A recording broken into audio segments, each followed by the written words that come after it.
Welcome to episode 13 of the Go Get 'em Agility podcast. My name is Margaret Hughes, and I'm your host. I don't know if you all noticed, but I lost my co-host Emma. And as much as Emma loved talking about agility, and we had some great conversations about lots of different subjects, Emma decided she doesn't really want to have her voice to be broadcast across the United States. So Emma has decided to not continue with the podcast, and I hope that you will continue to join me as I do these podcasts solo. Hopefully, I can convince Emma to join me in this podcast once again, and I'm sure she'll do a guest appearance every once in a while. So thank you, Emma, if you're listening, for doing the podcast with me. I really enjoyed doing them with you.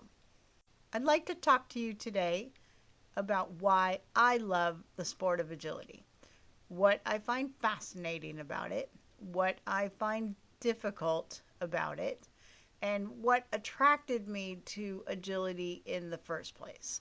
So let's go back to 1996, 1997. I was working at the Marin Humane Society in California. I had adopted a couple of dogs from the Humane Society, and one of the benefits of working at the Humane Society was that they allowed the employees to take free obedience classes with their dogs. I enrolled my dogs in every single obedience class that the Humane Society offered. I also, at the same time, they offered a lunchtime obedience class for the dogs that were in the Humane Society, the dogs that were up for adoption. And so once a week or twice a week, I can't remember how many times now, I would take one of the Humane Society adoption dogs and I would go and do obedience classes with a dog to help them become more adoptable. So not only was I taking obedience classes with my own dogs, I was also taking obedience classes with an adoption dog. Along with the obedience classes that we were allowed to take, the Humane Society also allowed us to attend any seminar that came through the Humane Society doors. So the particular Humane Society that I worked at had a fabulous auditorium. And there was a company out there called Puppy Works. And Puppy Works would host seminars of all different dog trainers, all different behaviorists from across the nation, from across the United States. But they also brought obedience trainers and behaviorists from around the world. So mostly Europe. So every couple of months, the Humane Society, through Puppy Works, hosted seminars taught by Ian Dunbar, Sue Sternberg, Jean Donaldson, Leslie Nelson, Sheila Booth, John Rogerson. The list goes on. And I was allowed to attend as many of these seminars as I wanted to. The Humane Society considered it a continuing education, and so they allowed their employees to go to as many seminars as they wanted. So over a 5-year period, I was introduced to a host of different dog trainers and behaviorists. And as my interest in dog training and obedience training grew, I became aware of Jean Donaldson's Academy for Dog Trainers at the San Francisco Humane Society, just about 45 minutes south from me. And so I attended Jean Donaldson's Academy for Dog Trainers. I attended not only the pilot program, but then I attended their second session that they offered to the public. So my dog training career started at the Humane Society. Trish King was the head of the dog training department at the time, and I teamed up with her assistant dog trainer, Mandy Kennedy, who was an incredible dog trainer, and she helped to mentor me through dog training, through my beginning years of dog training. about the same time that I was going to all the seminars and working at the Humane Society, my husband and I went to visit my husband's family who lived in England. And while we were there, I asked his family if we could go see an obedience competition. At that time, I was into competitive obedience with my Pomeranian. And so I was looking for an obedience trial, but there weren't any.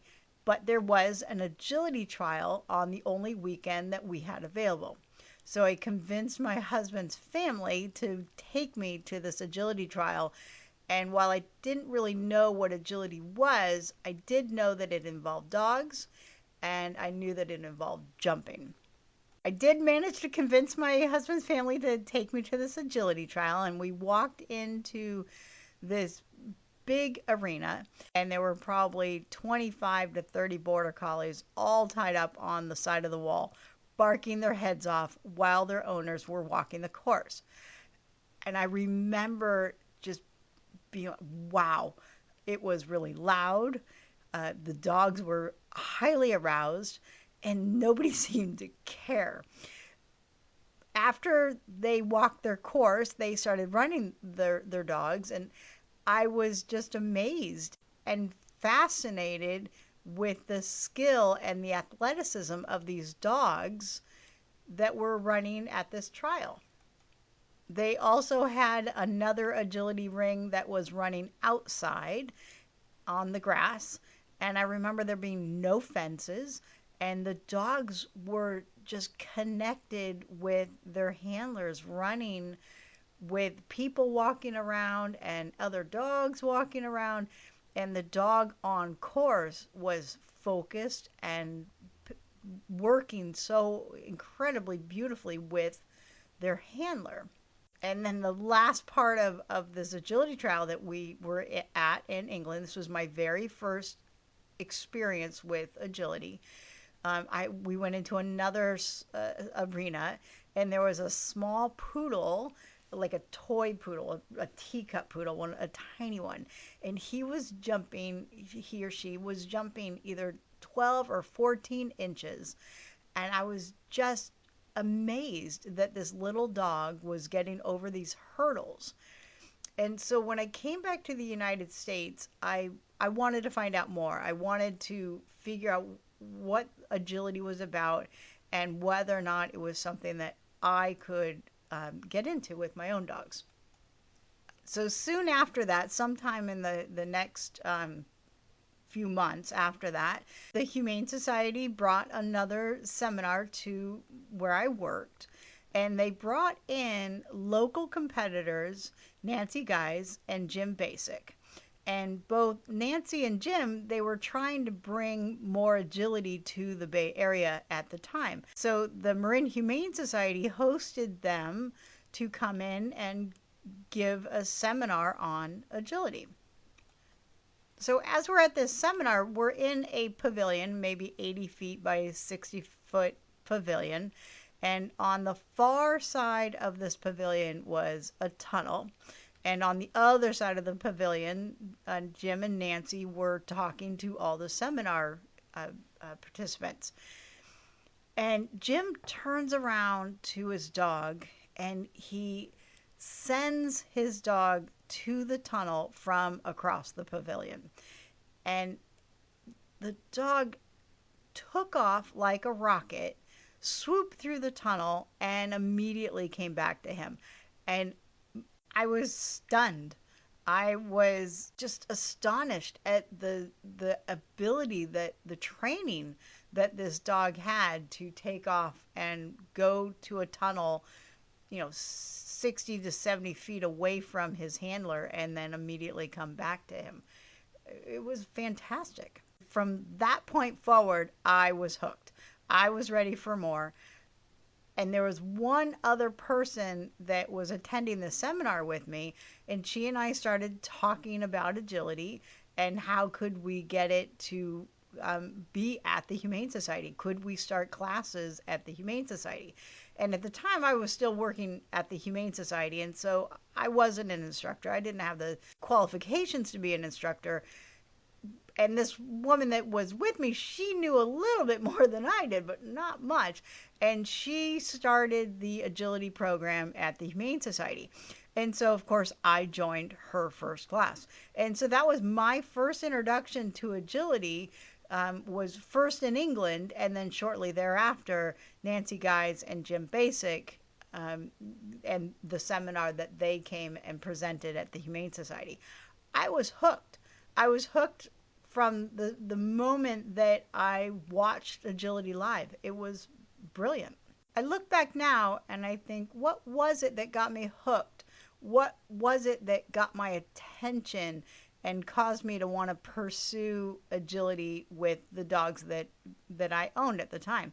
And I had a Pomeranian and a Shih Tzu that I had adopted from the Humane Society, and they're not well known for their agility skills, but they worked with me the very best that they possibly could for a new handler, and we learned agility together. I think what hooked me at the time was the connection and the training process that of getting these animals, these dogs, to work a course with their handlers, to navigate 12 weave poles, to handle a moving seesaw, to run over a 12-inch wide, 36-foot long dog walk. I thought it was phenomenal. I wanted that connection with my own dogs. And so I started training and competing with my Shih Tzu. And I think his very first show is either 1997 or 1998. I had not been doing agility that long. And I remember going to my very first agility show down in Santa Barbara. It was at a fairgrounds. And I remember walking the course for the very first time at a trial and realizing that they had curved tunnels in competition. Now, my dog had never seen a curved tunnel. I didn't even know that they curved them. That's how little I knew about agility.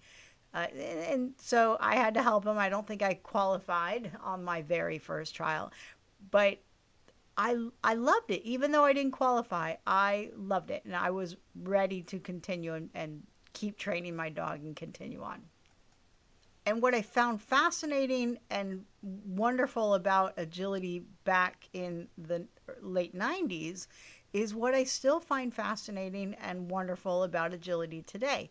And I still have the same butterflies. I still have the same love for agility, probably more now that I'm an instructor. I think that agility also taps into a part of my brain that I enjoy, the figuring out of the strategy of agility, figuring out how the dog is going to take an obstacle, the speed that they have, the trajectory that they're going to put their bodies over these hurdles, and where they take off and where they land, and that parabola. So like the St. Louis Arch. So dogs will take off and they'll arc up and over these hurdles in a mathematical way. That arc that they produce when they jump, to me, I love the ability to possibly change that arc, to see that arc and to work within the dog's natural ability to jump, and can I manipulate it through training? Because I love training. I love to see the different things that dogs can learn and then put that into practice in sequencing, in trialing. Today, when I'm watching some of my students, I see mathematical equations. I'm not a math whiz by any stretch of the imagination, but I remember back in school doing quadratic equations on and graphing them on a calculator, and that parabola, those arcs that we would create. And that's what I see when I watch dogs jump, and when they lift, how that angle that they take follows through the entire jump. And so I find that kind of stuff fascinating. And even more fascinating, the pressure or the lack of pressure that their handlers put on them and what that does to the dog's line. Through training, we can bend the dog's line. We can help them either push away from us or pull into us, converge in on us. And the lines that the dogs create going from obstacle to obstacle, and the amount of training that can change those lines, and also the pressure, the physical pressure or the lack of pressure that we put on our dogs, how that affects dogs' lines, how the flow that a judge will put a course into, what that causes a dog to do with the natural behaviors of the dog and the lines and the forward motion or the lack of motion, what that causes the dog to do mathematically, the lines that the dog creates or is about to create. That's what I physically see when I'm watching dogs run. And so when I'm looking at a course, whether it be on paper or in person, while I'm walking it, I visually paint the lines that my dog is, that I predict my dog is going to take. I visually see painted lines on the ground of where I want to be in relation to the obstacles, where I want to be in relation to my dog, and the lines are painted on the ground. And I'm putting the lines where I believe my dog is going to run and where they're going to lift for a jump, where they're going to land, how fast they're going to be moving through a given sequence. When my dog is running and I'm running at the same time, I've learned to visually process the lines that my dog is creating as they're moving and predict what they're about to do in the upcoming obstacles. And this is something that I've learned over the years, and I visually can see my dogs taking a jump, and I can predict where they're going to land depending on where they took off from. And that's one of our jobs as handlers, is to learn to predict our dog's takeoff and their landing, so that we can then help steer them in the correct direction that we want. And so this mathematical equation of where a dog takes off from and the arc that they create, it's predictable. It's predictable, and unless we intervene and change it, it will remain in a certain arc that the dog naturally takes. And once a dog takes off from an obstacle, it is a rare dog that can contort their body mid-air, change direction to move on with the handler without taking a bar down. And so most dogs, once they lift on a jump, they are going to finish out the parabola arc that they've created before, as they land, and then they can follow on with their handlers. After a dog's taken off, most dogs, the location that they take off from dictates where they land. And so if the dog is taking off in extension and moving to the right when they lift for the jump, they will land in extension, moving to the right when they land.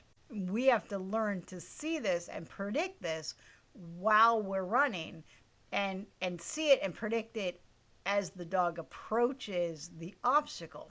And so our ability to be able to predict this, our ability to read dogs and predict their takeoff and their landing and their jumping arc, I love it. I love it. I love watching it. I love seeing if I'm right. So, watching a dog taking off down a course, seeing how fast they're moving and that energy as it pulls up and over a jump, you can see where they're going to land and how that's going to affect their run out towards the next obstacle, and whether or not they're in line, or did they overshoot an obstacle? Did they undercut an obstacle? And how does the handler in the middle of a course compensate for their dog's landing and takeoff styles? Beautiful to watch. A handler that can read their dog and can make it, the timing of it, look easy.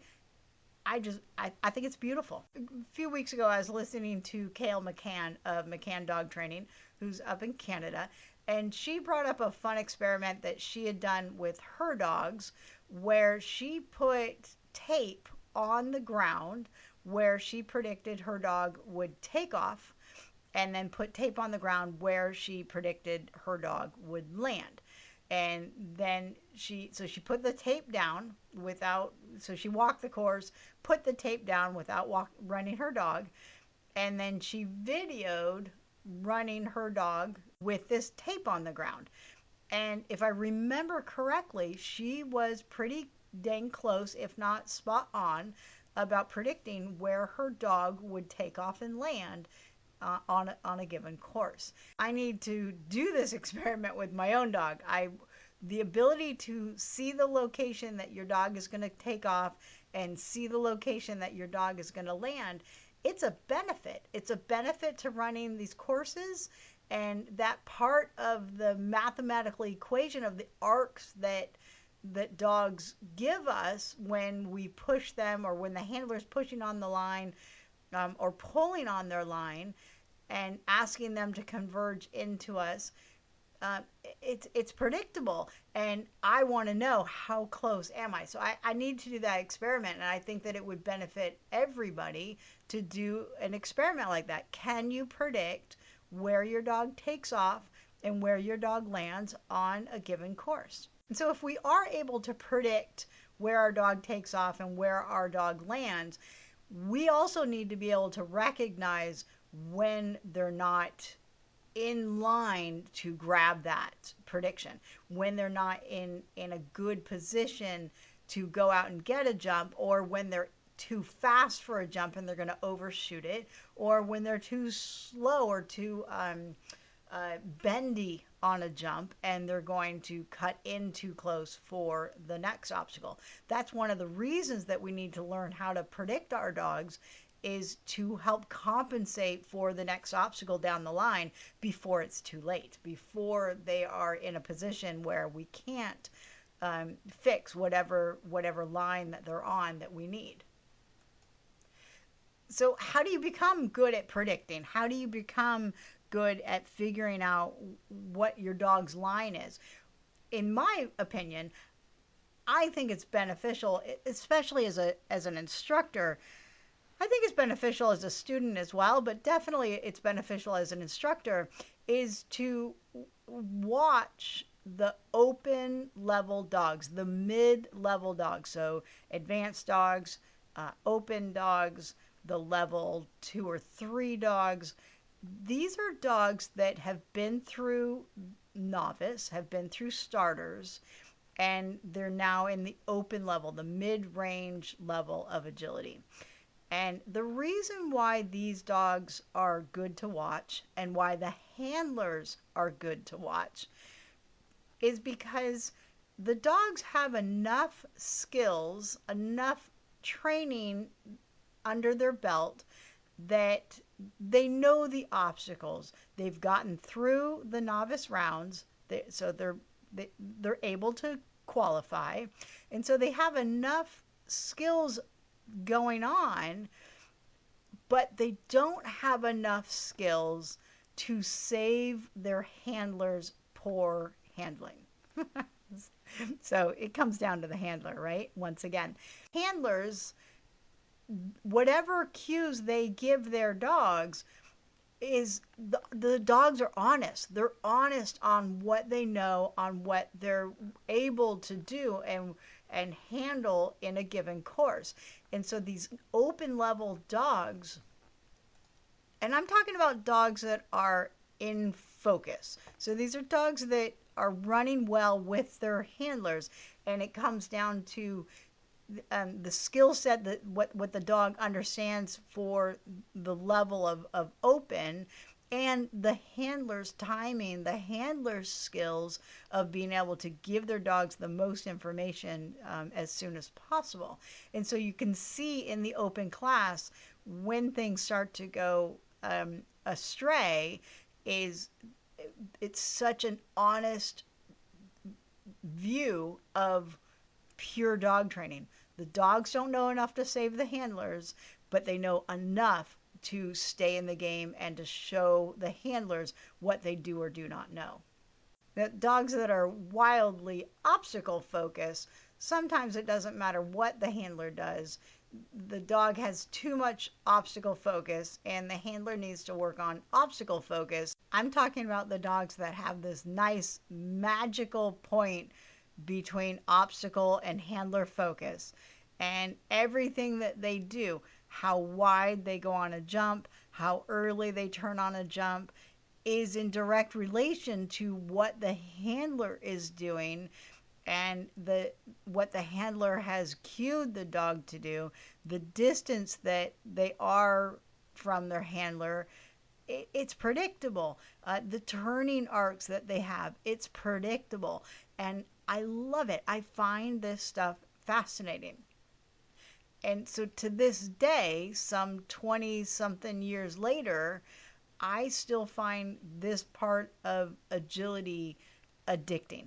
I think it's what a lot of people find addicting about agility is the ability to get the course right, the magical balance between handler and obstacle focus, the communication that we have to have with our dogs to get a certain turn or to be able to send our dogs out a certain distance. And I think it's addicting that we can train these dogs to understand how to stay in obstacle focus and ignore whatever we're doing behind them or in front of them. Or we can cross in front of them. We can move laterally away from them. We can converge on them and they can stay in obstacle focus and ignore what we're doing. It's a magical transition of training. And it takes training to be able to do some of this. Not all of it comes naturally to our dogs. We must train our dogs for agility. I love watching handlers. There's a joy that I get from watching my new students transition from a newbie, somebody struggling with remembering what a front cross is, remembering what a rear cross looks like, and to them turning into an actual agility handler. The hair on the back of my neck stands up watching these new handlers struggle and then get it. The light bulb goes on. The light bulb goes on for them. The light bulb goes on for the dog. And all of a sudden we have an agility team that is able to navigate either a small sequence or a much longer sequence. I think it's beautiful. I think it's magical. And that is what I find addicting about agility. I do think it's important to remember that as much as we train and these dogs can run these incredible courses or even just a simple course, I think it's important to remember that once you train it, it doesn't always stay in place. There's always retraining to do. Dogs forget, humans forget. We get out of line with a certain sequence and the whole thing falls apart like a big domino explosion. But I think the willingness to keep trying, the willingness to get back out there and keep training the dogs for different scenarios. I just absolutely love the ability for handlers and dogs to make agility look smooth and effortless. I think it's what attracts so many people to the sport. It really is an amazing sport to learn to accomplish and run these incredible dogs. And congratulations to all those teams out there that can navigate a 10 to 20 piece course. If you're early on in your agility career, hang in there because the training will kick in eventually. And it's a blast. I absolutely love going and have fun with your dogs. Look at the arc. Look at the mathematical equations that I believe lay on the floor of the agility course. Enjoy the process of learning. Learning how to navigate your dog's line, how to push them, how to pull them, how to get them to change sides for you. Enjoy the process of agility training. Go have fun with your dog. It's work, it's effort, there's training involved. Dogs don't always cooperate, but in the end, this game, it's all about the dog cookies. It's not about the ribbons. As long as your dog is having a good time coming off the course, I'd keep going out there and doing it. Have fun. Go get them. Woof woof.